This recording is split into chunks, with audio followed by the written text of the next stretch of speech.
Your trousers are too tight. Sir Jackie Stewart's racing car is in the National Museum of Scotland in Edinburgh, and I got stuck in it once.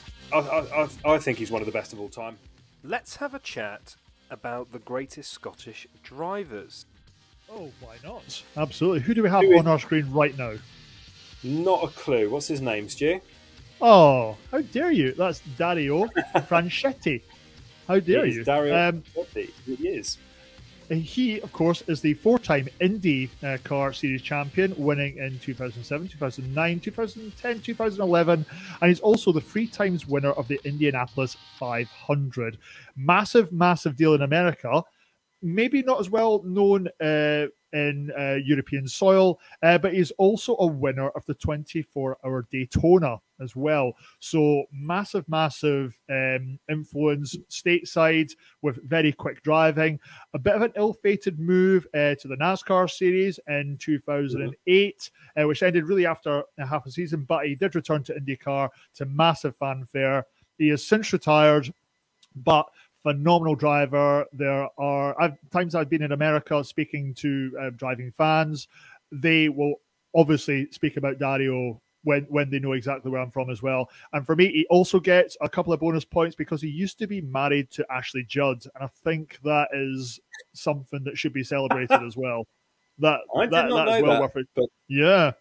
That is worth celebrating. Okay, so beautiful Dario, American actress lady. Yes, very talented young lady. That is true. Yeah, she is. Yep, Dario, great Scottish driver. Of course, we have the great Jackie Stewart.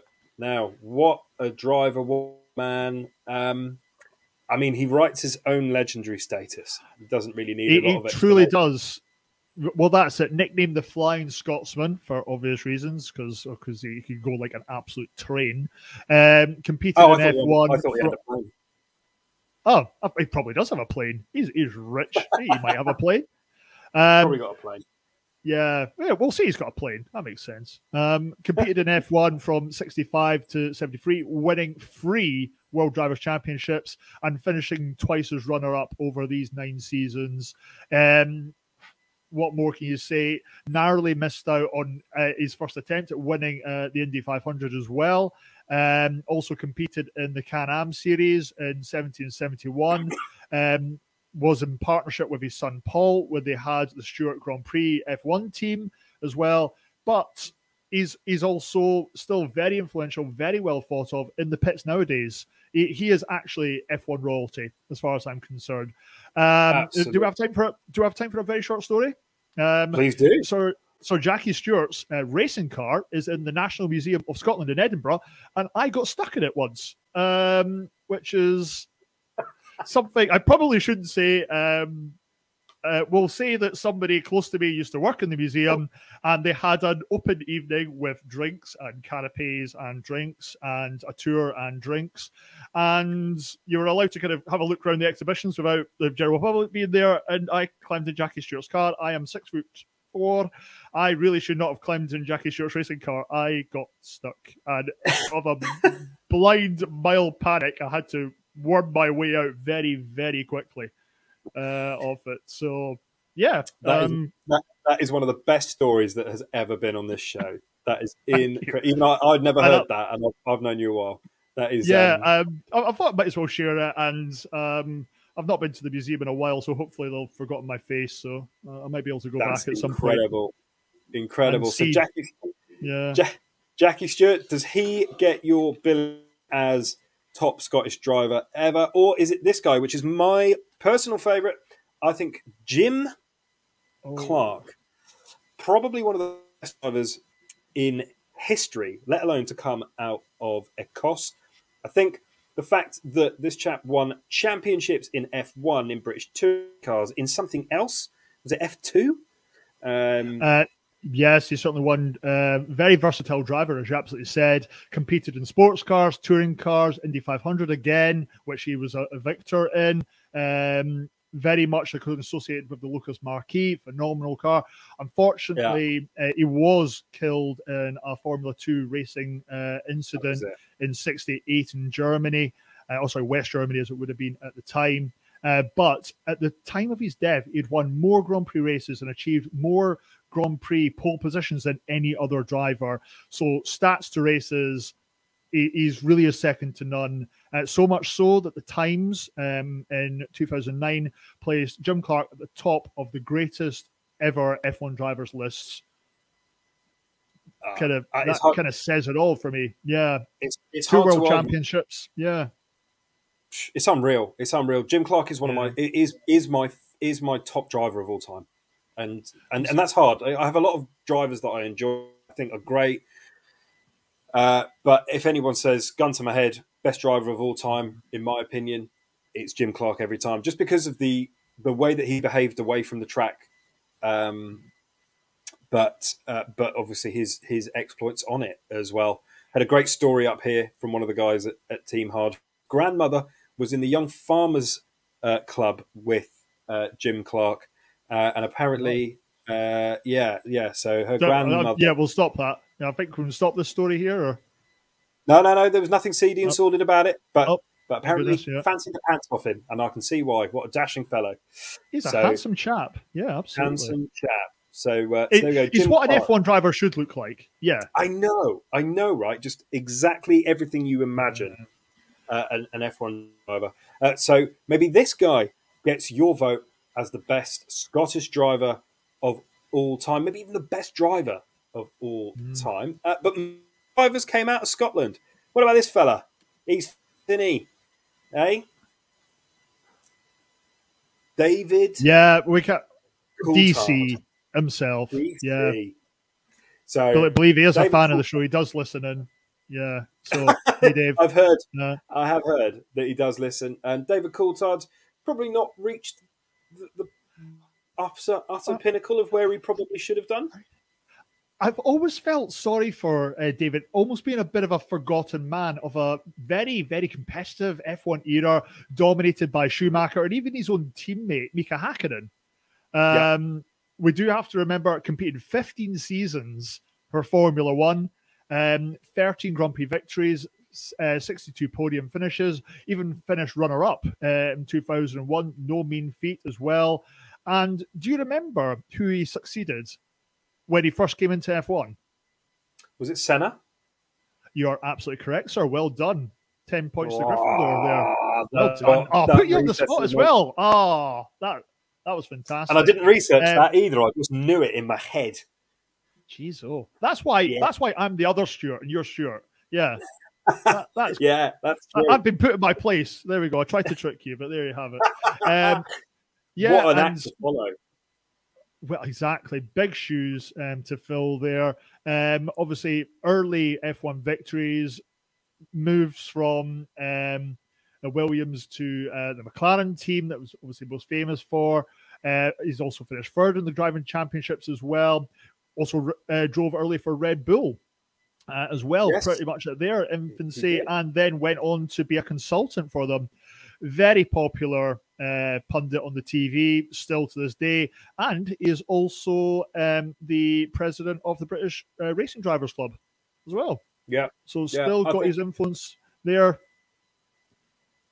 I think he's one of the best of all time. Certainly good. He did well. He did well. Probably not up against some of the company on this list of great Scottish drivers. Would be a very long list if we did all of them. Yes. But yes, DC, tell us in the comments, is he your favourite driver from Scotland? Is he one of the best drivers from Scotland? But we move on to this real happy chappy, not this happy chappy, this happy chappy. No, it's not a Gordon Strachan likey. Although, closer to Gordon Ramsay, maybe. Gordon Ramsay, yeah. Well, that's less said about him. His daughter's very good at dancing, apparently. There you go. Yeah, well, I've heard that. Apparently, she's pretty handy on her feet. This is Alan McNeil, for those of you who don't know who you're looking at. And Stuart, tell us why you think he is one of the best drivers to come out of Scotland. You know what? A little bit of a left fielder one for me. Definitely not a household name, but three-time winner of the 24 Hours Le Mans. You and I have spoken very passionately in the past how much we love the Le Mans racing for it there. 3 times winner, absolutely amazing, and also 3 times winner of the American Le Mans Series as well. Wow. He's also won the IFA World Endurance Championship as well, and had a very, very short spell in F1 with Toyota in 2002 with 16 starts, like probably towards the end of his career for it, but still kind of was able to kind of hold his own in a discipline not necessarily his. But for more fans of world racing, definitely a name that you're going to know. Probably not as well known on these shores, amazingly. Yeah. Another one of the great Scottish exports to motorsport lands afar. Alan McNish, tell us in comments, is he one of the best drivers ever to come out of Scotland? Do you remember watching him when he was doing what he was doing best? And what did you think of him? And do you even know who he is? But as we move on and finish our list of what we think are the top drivers to come out of Scotland as we celebrate St Andrew's Day that was earlier on in the week, we finished this week with the man, the myth, the legend, the sorely missed Colin McRae. The stories about this man are legendary. The fact that he shouldn't ever have got anywhere near being a world rally champion, but he did it. He did it in style, and he did it with really not caring too much about the equipment. Colin McRae. PlayStations everywhere made this man famous, didn't it? Absolutely. The record he made between 3 and 4 million just from his PlayStation naming alone. Unbelievable. He was in 91 and 1992 the British Rally Championship, and in 1995 he became the first Scot and the youngest person ever to win the World Rally Championship title.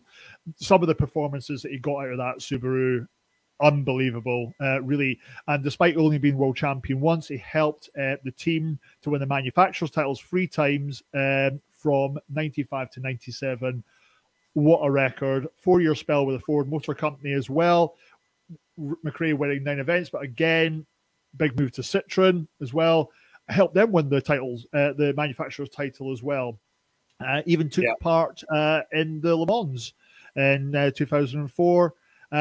Sadly missed. Obviously, he was killed in a helicopter crash near his home with his son and 2 friends of the family as well with it. But as you said, he really got a lot of people in this country into rally carring, and whether it was from games consoles or actually just enjoying him driving a car pretty much to destruction, and how meticulous he was, his planning and his preparation, they said, was second to none. That's how he was able to be the success he was. Absolutely. And Colin McRae, he got me into rally. I had a Scalextrics set of Colin McRae. Incredible stuff. Had the game. And a lot of people forget a couple of interesting things about McRae and the era in which he was in. First, little known fact, he actually did 1 round of the British Touring Car Championships. Stepped in for Pro Drive, driving a Ford, which not a lot of people know. And, well, actually, loads of people know that, but a lot of people forget. And he wrestled the championship, the World Rally Championship, away from an absolutely monstrously quick Carlos Sainz Sr.